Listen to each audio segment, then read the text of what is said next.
Hey, deserving listeners, it's time for me to react to your comments from my videos from last week. Let's get to it. Big Ed, Anik, says, it's so interesting how Ed wouldn't see that after fearing for the end of her life, Coyote's life, that she wouldn't want to be with her son and not go to the hotel with him to hook up. Then he had the nerve to describe her as being conservative because sex wasn't on her mind in a high stress situation like this. Yeah, I don't think I had thought about that. That, of course, for her, she would want to spend time with her son, or I don't know. I mean, the other thing is it's hard to know how people react. I understand what you're saying, and very well could be, and we know that Ed has some troubles with putting himself in other people's shoes at times.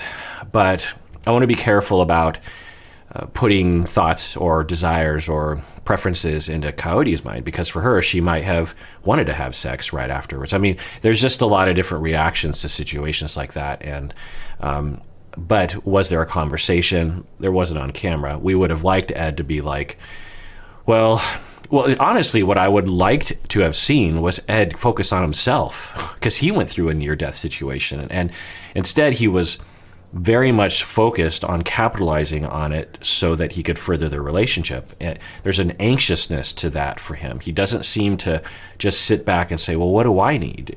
I just went through a near-death situation.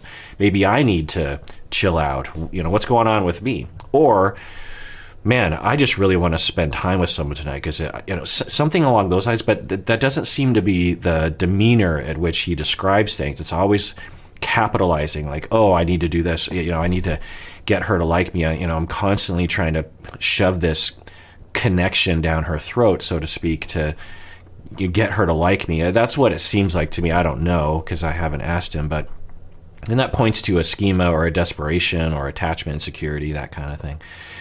Diary says, I think I speak for a lot of people who felt sickened to see that Ed used a trauma bond situation to try to get her to be nearer to him in all ways. It's just chilling watching him pounce on the situation and use it to take advantage of Coyote. Also, since when did Ed give a damn about God or crystals, etc.? Yuck. Changing yourself to try to impress someone stinks of grooming. He never fails to disgust me. End of comment. Yeah, I think that, Diary, you do speak for a lot of people, and I don't know. The grooming aspect, it doesn't resonate with me. And maybe people can comment below and convince me otherwise. I'm open. But, I've treated people who groom, and I've treated people who have been groomed. Some of you have been groomed. Some of you have groomed others.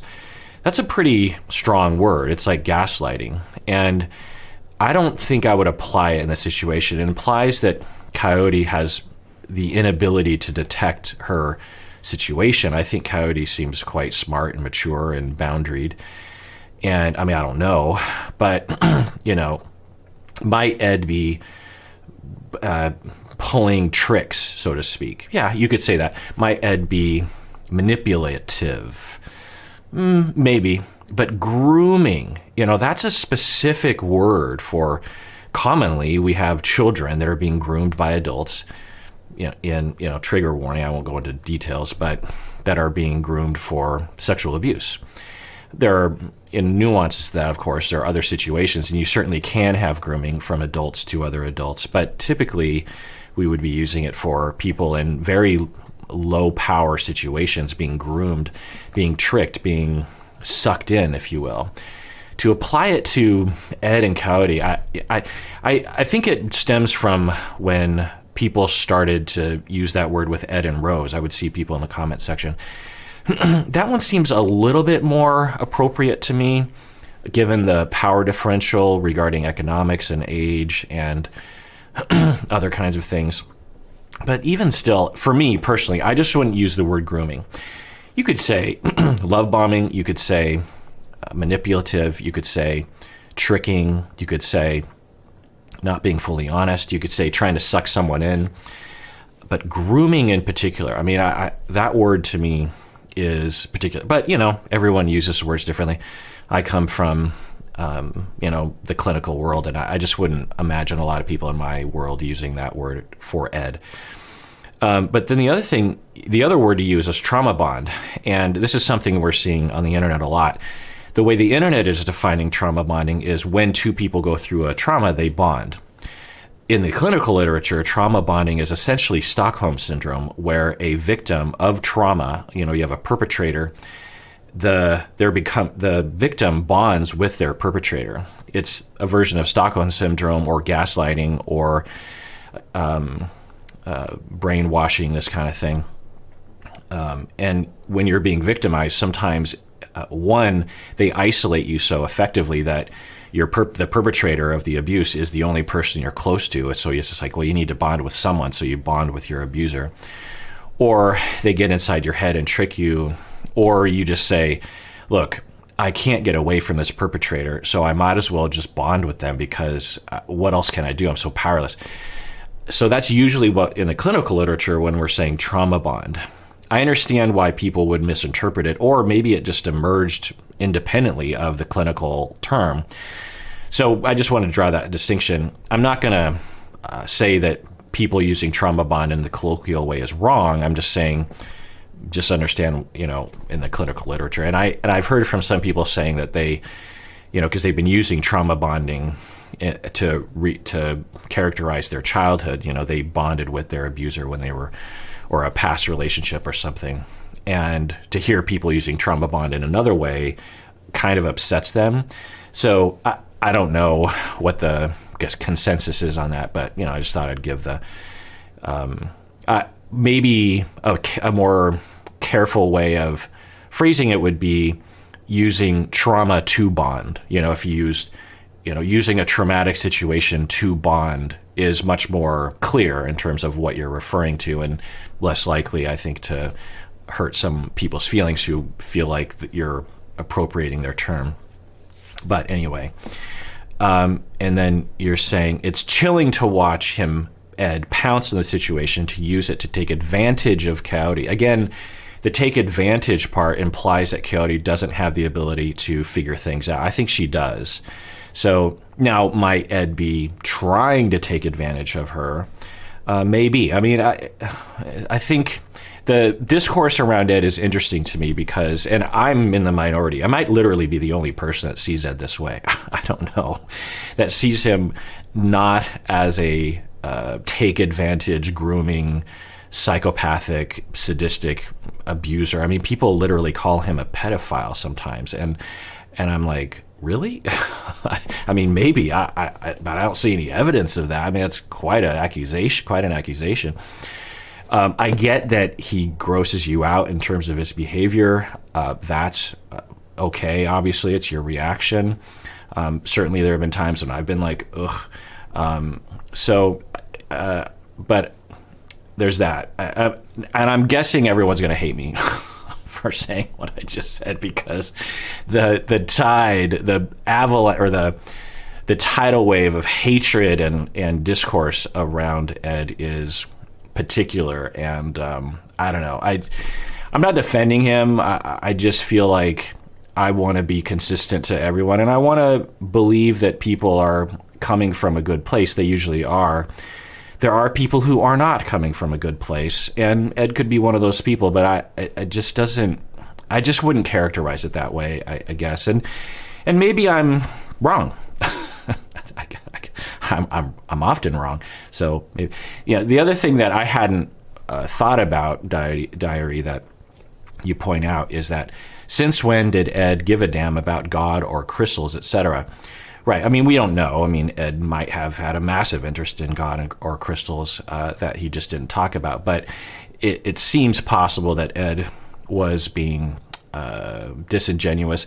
The other possibility is that, to get Coyote into his good graces, the other possibility is that he doesn't really know who he is. That given his behavior, I wouldn't be surprised that he doesn't really know who he is. He's always, and some of you might be able to identify with this, is that you define yourself through how other people see you because you were never given a chance to discover who you are as a person. So it's hard to know. But is it possible that if we asked him behind closed doors, look, are you really into crystals? it's possible he's like, no, I've always hated crystals and people who do that. But, she's into crystals. So, and I'm, desperate to get her to like me, and because I'm terrified of being alone. And I'm terrified of having no one in my life. And, we could imagine a situation like that if you were being honest. You'd have to be self-aware, of course. Anyway, Kelly says, I don't know if it's just because I've only watched Big Ed through Dr. Honda's lens, but I really want to believe that he's dealing with his problematic behavior and growing. As he's mentioned in the tell-alls, Ed is in therapy. I thought maybe he was assuring Coyote he didn't blame her city because he saw how terribly he acted towards Rose in her home city. Yeah. Well, Kelly, yeah. Natalie videos. Chica Libre says, Natalie talked about how traumatic it was that her father left them and started a family with a new woman. So there were probably a lot of feelings that got stirred up when he said he had children with a different woman.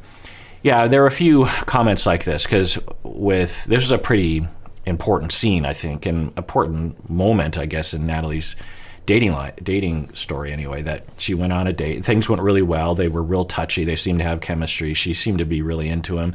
He seemed to be, as far as a first date goes, you couldn't really ask for a better first date in terms of fun and fluidity and conversation and chemistry, physical chemistry. And then she asked him, about your history, and he's 40 and he has a past, He's been with other women in the past and has 2 kids, and I think that was the story, right? And it instantly changed the date. It instantly changed. She's just like very concerned about that. And so I hadn't thought about it at the time, but people were commenting that, well, it might have to do with the fact that her and Natalie's father left when she was young to be with another woman and had a whole other family with another woman. So for her, she doesn't know. She's transferring that, obviously, onto him. What was his name again? I can't remember his name. But the golf guy, in her mind, she's like, oh, there's a risk there that you're like my father. You did what my father did. You had kids with another woman and then you left her. She has no idea. He could be the primary parent for all she knows. He could be seeing his kids every day. He could be very good friends with his exes. So to impose that is a distortion and a transference that is interfering with her ability to gauge a situation and might destroy her chances with someone that might be compatible. Now, he might be incredibly incompatible. He might be a terrible father. He might have absolutely abandoned his kids and his exes, who knows. But just the detail that he was 40 and had past relationships and had already had children, which is on average very likely when you're dating people at that age, for her to just immediately make assumptions and then react is a sign of her trauma. Right. Allie said, I think what I don't like about the question, do I make you happy? So, they were having a little bit of tension, and he's like, well, do I make you happy? And then when I heard that, I'm like, I don't know if I like that question. I think what I don't like about the question, do I make you happy, is that he literally just met her. It's something that sort of puts her on the spot after she already looks uncomfortable and is rethinking everything. It's almost a concerning sort of question.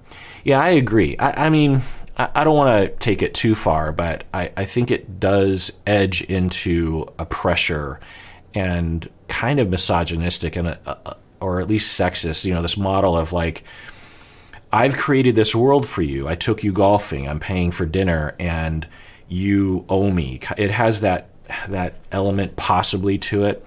So now, if you asked a question like, I'm just trying to think of a non-pressuring, non-sexist way of asking that question. You could say something like, well, I see that you're a little put off by the fact that I have a past, which, is totally up to you. But I had a great time and it seemed like you had a great time. I don't know, but so maybe it's worth, seeing this through, at least to another date, something like that. Just being direct about it instead of like, do I make you happy? There's an implication there of there's a right answer and a wrong answer, and you're sort of a Y in the road, where if you say yes, then you're kind of giving up on some of your concern. And if you say no, then you might get some kind of repercussion that you're not ready to get. Jesse, the wine video, Merlot video, Caroline says, good old Caroline says, to me, Jesse always seems like he's putting up a front, except when he's complaining about some steak-related issue. It hadn't occurred to me that it could be due to social awkwardness. Good insight.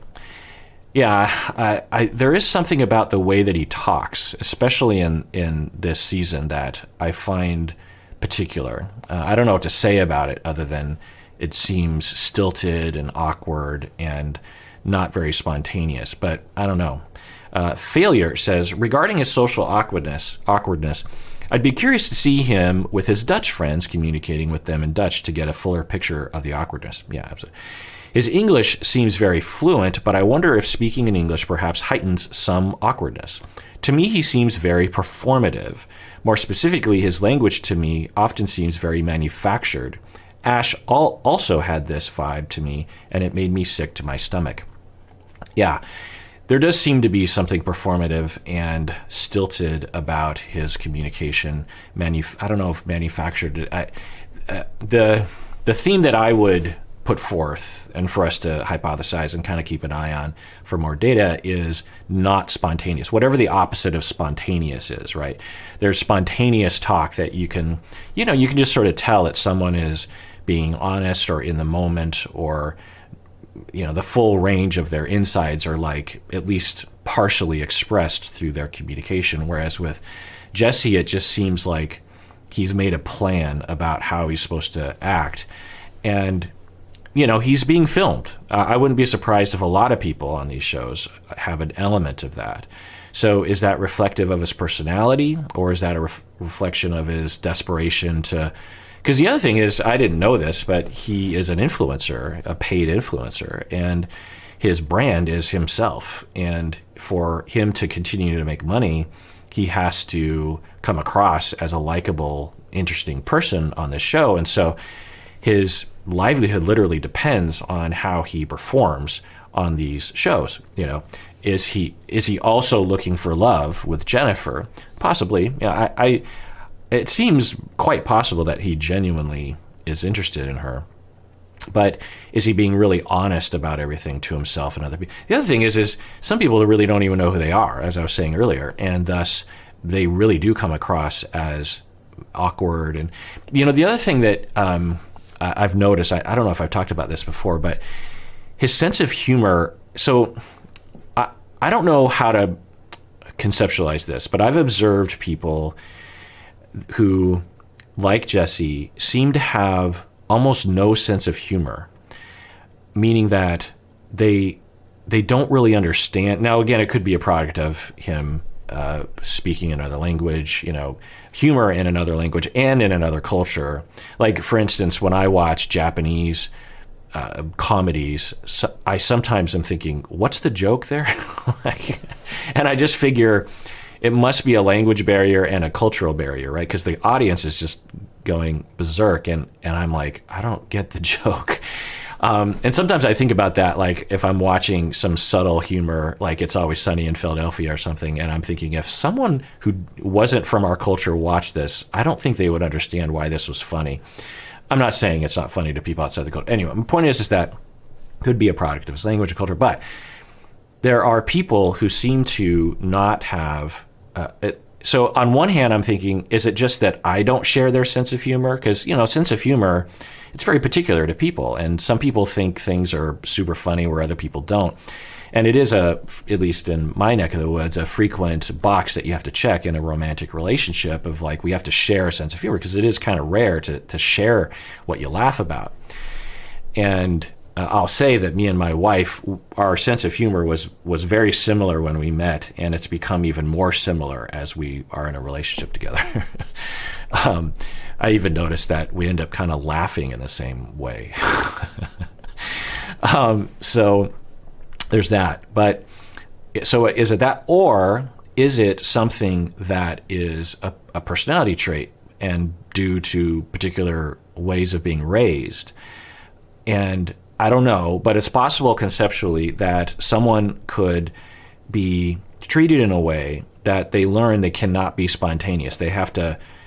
They were criticized or punished, or bad things happened when they were, kids are spontaneous naturally, right? 4-year-olds they tend to just act, right? You just watch them and they're just like, I want to do this. And then they just do it, I want to stick my finger up my nose and just to see what it feels like. And they just do it. They're not self-conscious yet, hopefully by that point.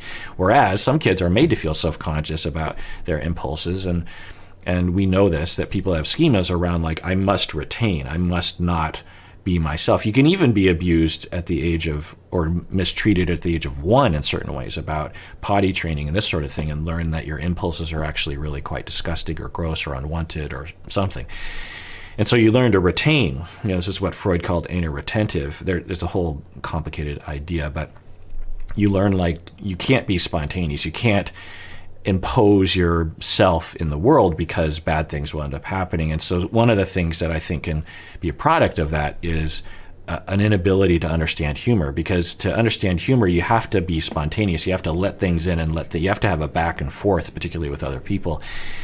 And Jesse seems to lack that. And so it kind of fits in that overall possibility hypothesis around this lack of spontaneity, the awkwardness, the sense of humor that doesn't even seem to exist. I'm guessing he does laugh about some things, or he does find some things to be funny, but I've actually worked with people who, in my observation, they literally did not understand humor. They kind of faked it with other people. They're like, oh, well, other people laugh at that, so I'll laugh at that. Or they'll like, well, that's what a joke looks like. That's what a joke looks like, so I'll say this to joke. But half the time, it's not really funny. Like, there was a moment during the tell-all where Jesse is talking to Tom, and I might have even mentioned this moment where Jesse and Tom were kind of having a back and forth. Tom has a sense of humor that I can kind of relate to at times, as a lot of the cast, not Tom in particular, but Tom is a regular kind of mid-range sense of humor cast member of 90 Day. And he's joking around with Jesse, and Jesse just, the way, you might want to go back and watch that scene, because the way Jesse reacts, it seems like he doesn't really understand the landscape of the humor. Again, it could be a culture thing, could be a language thing. Anyway. Madeline says, it seems like Jesse might have some anger and resentment inside him that makes him kind of stiff and rigid. And that can come off as awkward and not able to flow in the social conversation. It's probably from some past experiences and also potentially part of the persona he wants to convey. Maybe about having it all together, looking like he has it all together. Especially after all the clear loss of control scenes we saw with Darcy. He might have complexes around control. Right, so this is in line with what I'm saying, is that the anger and resentment, another part of it that Madeline is pointing out, is that not only just being spontaneous, but particularly around anger and resentment, that when it peeks through and it's on camera, he regrets it, and so he's clamping down on everything so that his anger doesn't shine through the way it did with Darcy. Simu says, OMG, I am like Jesse. I am like Jesse. I often find myself saying generic things, but nothing of substance. And I'm never relaxed around other people and know what to say. Could you do a whole video on how to fix this? Yeah, so a part of this could be a symptom of avoidant personality disorder is actually along these lines. And so you might want to listen to that episode first, Simu. It's for patrons only. All right, Gino and Jasmine. This is the shopping video. Miss Mish says, I'm guessing after being cheated on, Jasmine decided to seek out a guy that would see her as out of his league. That way she has the control and can mold him how she wants. It's also insightful to see it from a woman to a man. It goes to show that this dynamic can happen with any couple. Yeah, I mean, it's a possibility. Violet says, I'm Hispanic, and this is very much a cultural thing to dress well and be very concerned with physical appearance. I think she wanted Gino to look his best to impress her friend. Yeah, it's interesting, and a number of people were commenting on the cultural aspect of dress. And, the United States, and particularly Seattle, is one of the most casually dressed places on the planet. So I'm a product of that for sure. And so it's fine, one, to have that preference. It's fine to have that culture. How do you navigate that? How do you respect each other's culture at the same time, right? You know, if Gino said to her, why are you always dressing up all the time? Why can't you just wear sweats? We wouldn't be okay with that, right? Gino should allow Jasmine to dress however she wants to dress, right? And the other way around. Just because the thing is because Gino's a man, we're like, well, we have this cultural notion like men should bow down to women regarding clothes. Like men are slubs. They don't, especially like nerdy men, particularly nerdy American men, particularly nerdy engineer American men, and thus should give in. You know, it's almost like a romantic trope, right? Like women, you know, getting a man and going like, well, you know, I'm still trying to iron out some of the deficiencies in his character, you know, and then he'll be the perfect man and then I'll marry him. You know, it's kind of a trope, and it's like, it's not okay. Like you can't, it's okay to have your preference. It's good. It's okay to have your culture. It's okay to make a request. Like, hey, I don't know if you're up for it. And I think I said this in the video. Hey, Gino, I don't know if you're up for it, but I think if you dressed differently, you would look fantastically better to other people. But, you know, you're a grown man. You can dress however you want to dress. These are just my preferences. I don't know if you care about such a thing. I don't know if it matters to you. I don't know if it's worth it to you. I don't know if you want to spend the money, given the fact that you don't have a job right now. So, you know, let's have a conversation about it for sure. But that's not what happened. My dogs are barking. Catella says, it seems odd to me that a person wouldn't bring at least one nice outfit for going out when they travel to another country to meet a lover. Again, Catella, it's okay. It seems odd to you, which is fine. That is a cultural thing. You understand? Like clothes are cultural. There's nothing inherently right or wrong about wearing what is considered to be not nice clothes. It's just garments, right? It's just a shirt and pants, you know. But some people have very particular ideas about what's right and wrong. You know, in my culture, back in the day, it was wrong to wear white after Labor Day, especially in the South. And I remember learning about that. I'm like, who cares? Like, you know, we around the world, lots of particular ideas about what should and should not be worn. And just understand that, you know, don't just assume that your ideas about clothes. Now, you can have a preference, and when you're dating, you can be like, that dude doesn't dress nice. I don't like him. That's one of the boxes that isn't checked. For sure, you know, that's your choice. You know, it's your dating preference. But once you're in a relationship, you can't just say, I'm right, you're wrong. Dressing this way is right and dressing this way is wrong. Now, for you, Catella, you're like, I can't relate to Gino. The fact that he went to another country, he didn't bring at least one nice outfit. He just seems like he just has jeans and regular kind of polo shirts or t-shirts or something. You can't relate to it, but there's a lot of things we can't relate to. I mean, look around the world in terms of fashion.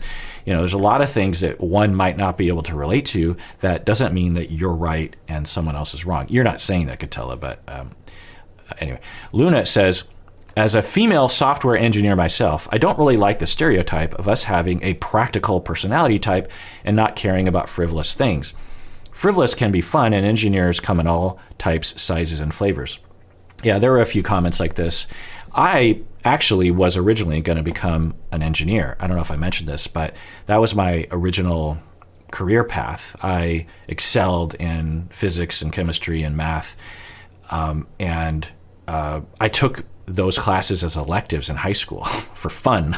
I took advanced chem and physics, and I love that kind of stuff. When in my off time, I watch astrophysics YouTube channels, because like one is What the Math, I think it's called. Anyway, when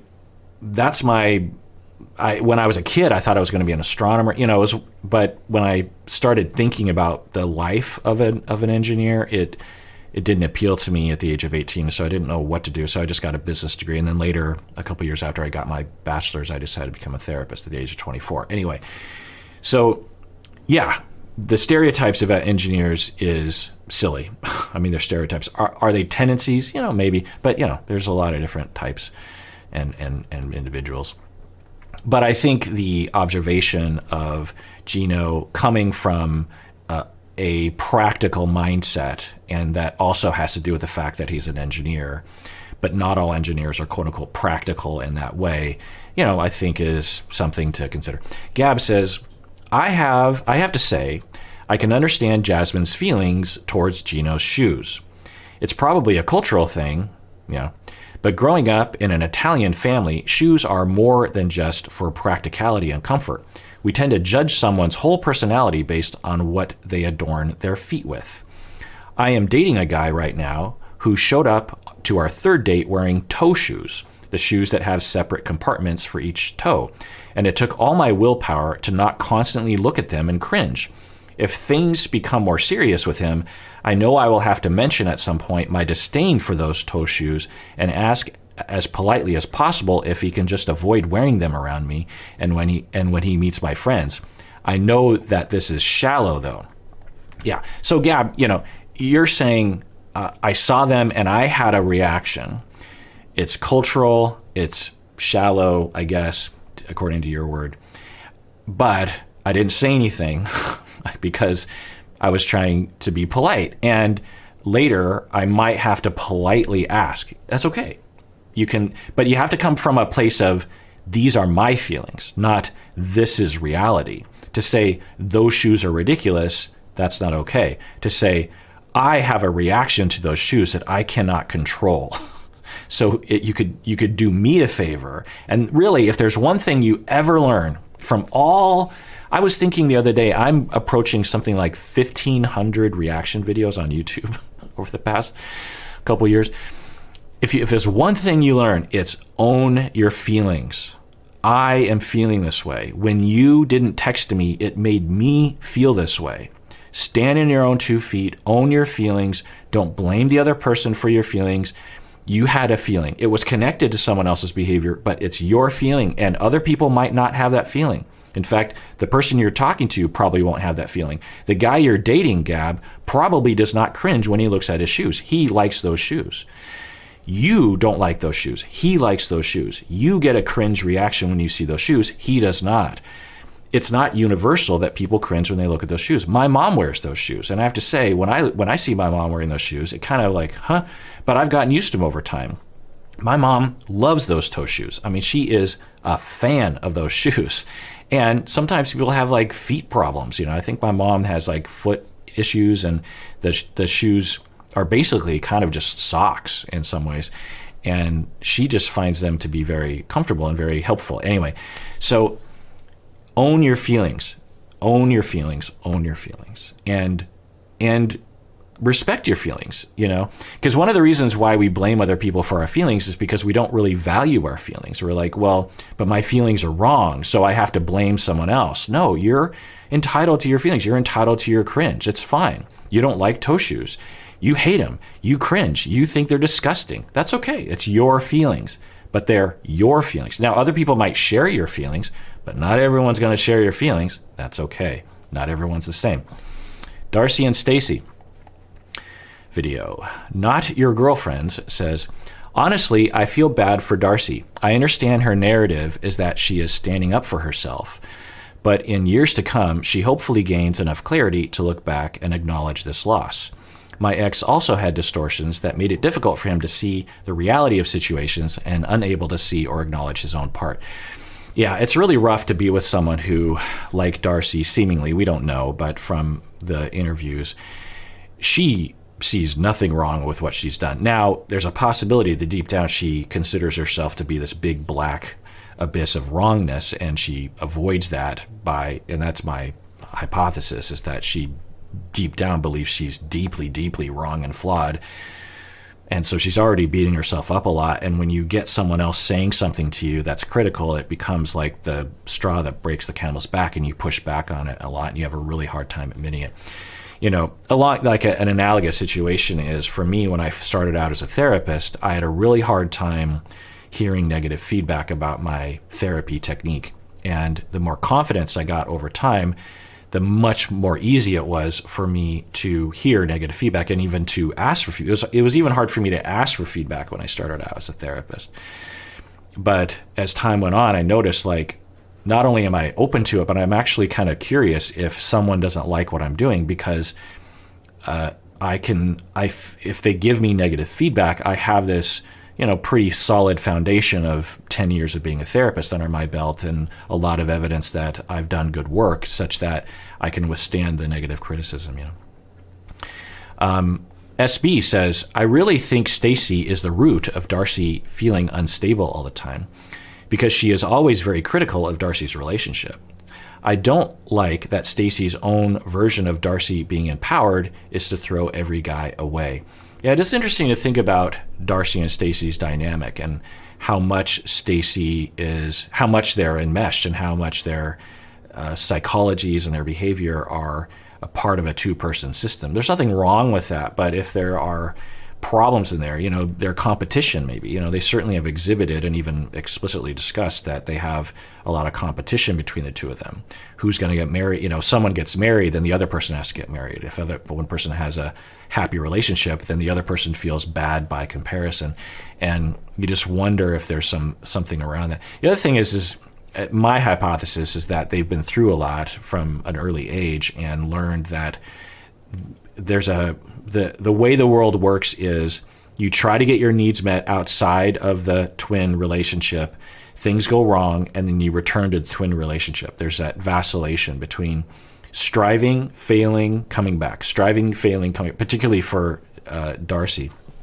And if it doesn't fit into that mold, which Georgie didn't really seem to, then they make it fit, if that makes sense. Maria says, being Bulgarian myself, let me provide some context about Georgie not accepting the ring back. In Bulgaria, if you give back a wedding ring directly to someone else, it is indeed considered bad luck. Interesting. Yeah, that's what I thought. I was like, I wonder if this is a cultural thing. Tanya and Sinjin episode. Madison says, I think Tanya was aware she wasn't totally happy with Sinjin, but tried to marry him and have a baby anyway because she had such rigid goals on when these milestones were supposed to happen for her. She's trying to fit a round peg into a square hole for the sake of her timeline, and it's only pushing her partner away. Yeah, absolutely. Jeannie says, I get Tanya's fear of somebody else messing things up. I was talking about how Tanya seems to exhibit codependency or overfunctioning in that the micromanaging, and I was seeing evidence of parentification. She talked about that she took care of her younger sister a lot. And I don't know for Tanya if that's true, but there are some signs. I get Tanya's fear of someone else messing things up, which is the core of codependency. In terms of, so I have to clarify that codependency on the internet and colloquial culture often is not being used correctly. There are two, when people say the word codependency, even in my field, honestly, which is upsetting, they mean either actual codependency, which is the personality type and the traumas thereof that cause you to be extremely focused on trying to solve someone else's problem, sometimes even creating problems in other people's lives so that you can take care of them. You are in this parent mode over even your own spouses, but you can be this way towards your kids or people at work. So there's that version of codependency, which is the correct version, the version in the literature. The other version of codependency that people use, even among clinicians, is a stand-in word for overdependency, which is almost the direct opposite of codependency. I wish we had a different word other than codependent because it refers back to alcoholism, and I won't go down that road. But listen to my whole deep dive, patron only, and all my follow-up episodes. It's actually a pretty good series of episodes where I did a deep dive on codependency, and then I had a lot of people write in, and I clarified a lot. Anyway, Jeannie says, I get Tanya's fear of someone else messing things up. My parents underfunction a lot, and I was forced to be my sister's parents at 8 years old, even today. I grew up with the constant fear of my parents dropping the ball and us suffering the consequences, such as forgetting to pay rent, not providing our immunization, not picking us up, etc. I remember constantly fearing that our world would come crumbling down. Right. So, Jeannie, you are describing the breeding ground, the background, the childhood of people that are often, bred to be codependent, and then we have years of therapy as an adult to try to break that cycle, because it's unfair to you to be that way. If Tanya is codependent, it's unfair to her that she feels like it's her responsibility to solve other people's problems. Kathleen says, this is really interesting. I commented on your first video of this couple saying that I'm a lot like Tanya and I have a childhood like hers. I raised my younger brother and had to make most of the decisions in my house. My mother would always refer to me when she needed to make decisions ever since I was 8. I had to make the grocery list and decide what we would eat. So I relate to this couple a lot. Yeah. Sarah says, it's hard to see these comments about Tanya as I see myself in her, and I can tell you I'm a ball of anxiousness. In a workplace situation, I get involved more than I need to because I'm constantly worried about things going wrong or letting people down. It's mentally exhausting, always worrying about what others are doing. Time for me to look into codependency. Yeah, Sarah, you can listen to my deep dives on that if you want. Another video about Tanya and St. John. Julie says, I think from the short amount of time Tanya's mom is on the show, you can tell that her mom used to do the same thing to her or would make Tanya feel incompetent. Her mom seems to think it's okay to talk down to people, and I'm sure that was learned behavior on Tanya's part. Yeah, I hadn't thought about that, Julie. That makes a lot of sense. I mean, we didn't see a lot of Tanya's mom, but the time we did, we also saw some bit of alcohol in there, which can also lead to children being elevated in the hierarchy because they need to make up for the lack of responsibility that the parents are exhibiting. Marlissa says, I feel like it's just common courtesy when you're in a committed relationship to at least text, especially if you're going out without your partner. Right. So in this video, Tanya went to Brazil or Costa Rica for 30 days. And she was going out with the friends, getting pretty hammered. I mean, like, seemingly fairly intoxicated. And St. John was really worried. And he's like, when you get home, text me or call me. He's very concerned about that. And there's nothing wrong with that. There's nothing wrong with Tanya not wanting to check in. They're both fine. But I talked a lot about that. It's how you discuss it. And then Marlissa says, I feel like it's common courtesy when you're in a committed relationship to at least text, especially if you're going out without your partner. Common courtesy? No, it's not common courtesy because now, is it fine? Yeah. Are many relationships like that? Yeah. But it's not common courtesy. Back in the day, I'm old enough when we didn't have cell phones. We didn't have the ability to text. So, cell phones created that culture, and that's new.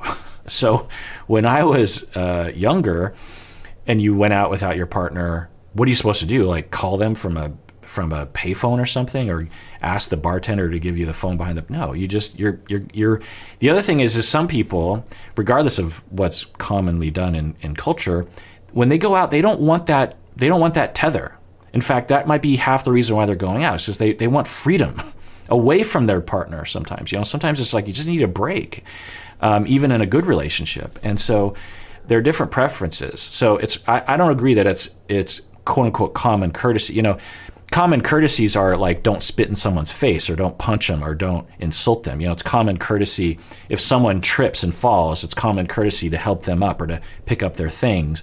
It's common courtesy to say thank you, that kind of thing. I don't think it's common courtesy to in a committed relationship to at least text. I think that's common for preoccupied people to believe because it's very important to them, which is fine. But in fact, because that's a frequent conflict on the show, you think about what's this, Biniam and Ariella, that they would fight about that as well. I think it's a problem if people start believing that there's a right way regarding this, that it's common courtesy to text. It's a given that you're supposed to communicate frequently over the phone when you're separated. And no, it's common courtesy to talk about it. It's common courtesy to listen to each other. It's common courtesy to consider someone else's feelings, both directions. One person doesn't want to check in, the other person does. For Tanya, she was like, you need to believe me when I tell you that I'm competent enough to manage on my own. So I don't like this implication that I need you to watch over me. And, we could debate that, but I don't believe it's common courtesy. But I get what you're saying, Melissa. In your relationships, if you believe, like, this is what I want and it's what I need, it's totally fine. Individual differences, fine. But to say, like, this is the landscape of humans is, I don't know if there are many things even that would fit in that category. Suzette says, I think the reason it was so difficult for St. John, was because she left him alone in a new environment as soon as he got to America. So she's off having fun and enjoying herself. Meanwhile, he's in a new place with no friends or family around and left to do chores for her mom, as well as fixing up their shed house that Tanya left a huge wreck. I thought it was super rude and disrespectful. I honestly think her going to Costa Rica for 30 days out of the 90 days, plus leaving right after he got there, was a major factor in how their relationship went. Yeah, there are a lot of comments along these lines that Tanya did something horribly disrespectful and rude. And, maybe it didn't really feel that way to me. I had the feeling like she had this trip planned a long time ago. And, he's a grown man. He can manage.